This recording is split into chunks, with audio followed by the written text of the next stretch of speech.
From Tuesday the 1st through to Saturday the 5th of May, Dr Jekyll and Mr Hyde is at Wolverhampton's Grand Theatre. I have two of the cast with me now, Rosie and Grace. Hello. Hello. And we're here on set underneath the bridge, and it's an amazing set. It must be great fun working around this one. Yeah, no, it is It's fun. brilliant. Backstage is very dark. I can imagine, yeah. But in a show which is, as we see it at the moment, quite black and white, there are sudden splashes of colour throughout, and it is amazing to see the changes and the way that brings a whole story to life. Yeah, well, we've got, I think the biggest splash of colour is the red baize door, which is very significant throughout the play, and that's always so striking on stage. Yeah, absolutely. And tell us a bit about your two characters then. So I play Annie, who is a maidservant, and she journeys up to London to join Jekyll's household. And all sorts of trouble ensues. Yeah, and for those who know the original Robert Louis Stevenson story, there are a few moves away from it. Talking to David Edgar the other week, the playwright on this, and he was explaining to us how the way he's taken the story in the films, they've very often seen different relations and different family members turn up, and it's his take on that has been to put a family up in Scotland, and again, this is where you come in. Yeah, I play Lucy, who is Jekyll's niece, and then I play the maid who witnesses an event in Act 2. I won't give anything away. And then the singer as well, which is a new element to this production. Actually, I think it was the director and David came out. The director Kate Saxon came up with this idea to have a female voice sort of narrating, it's not really narrating, it's more commenting on the story as it unfolds. But the character herself, she sort of comes across Jekyll, overhears him reading out this particular bit of research that his father had done, and she becomes really sort of almost obsessed, with what he's doing, and she just follows him and watches and sings. And let's say this is all a different take to maybe the original Novello, certainly very different to films that have been produced of this story in the past.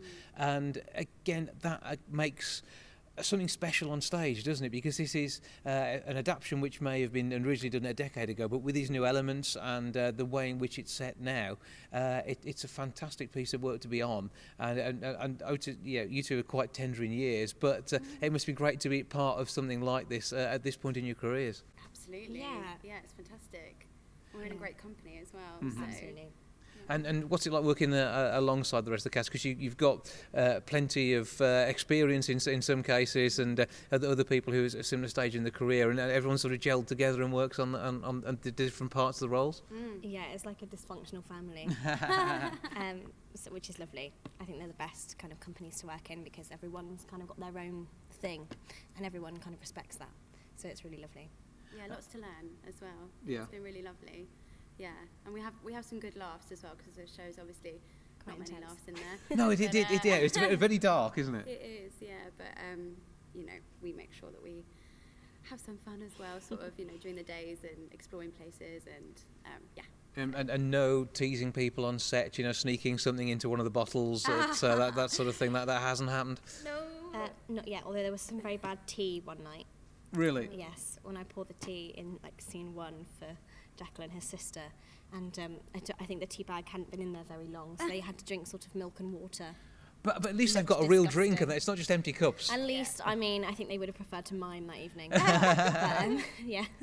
But who knows what could happen? And the fun that will build up on tour, I'm sure you'll be teasing people at some point. And I can imagine. But someone who's got the experience of the business that Phil's got, he's like to be one of the protagonists on this sort of thing as well, given half a chance, I'm going to guess. So probably watch out. Yeah. We'll see how that We'll one see. goes. Yeah. Okay, we'll see how this all turns out. So it's going to be great to have it on stage in Wolverhampton, and a little bit later on in the tour, you'll have been around a lot of the country with this by then. And with the touring round, is this something that you're both used to? Because I know you've all done quite a few bits of TV work and things, but is a tour quite normal for you? Yeah, I've toured before, and I think I have as well. So. Yeah, it's lovely. I really enjoy it. Different venue every week must be quite a challenge, but then interesting, and of course learning where different things are going to be on stage, because no two stages are the same as well. No, totally. You're kept on your toes, because it just, even if it's only by a little bit, things will be a bit different every Tuesday when we open in a new venue. So yeah, it's good. Stops you getting too relaxed. Yeah, exactly. And as long as you can find the tea bags, you'll be okay. Exactly. That's the way to do it. 01902 429212 is the box office number for the Grand Theatre if you want to get your tickets, and also you can go along on the website grandtheatre.co.uk and pick them up that way. But both of you, thank you for having a chat, and very much looking forward to seeing Dr Jekyll and Mr Hyde at Wolverhampton's Grand Theatre. No, thank you. We're looking forward to it.